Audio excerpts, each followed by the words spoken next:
يا اخوان، بعد ظاهرة الحوت الازرق اللي طلع على شواطئ ليبيا اليوم، نفس الصوت انسمع من سيل الزرقاء. هاي الصوت سبحان الله. الله يسترنا. سامعين؟ لا حول ولا قوة الا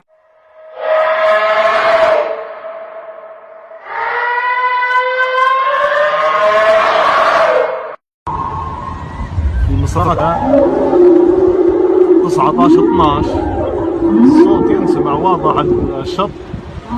سبحان الله، يا سبحان الله.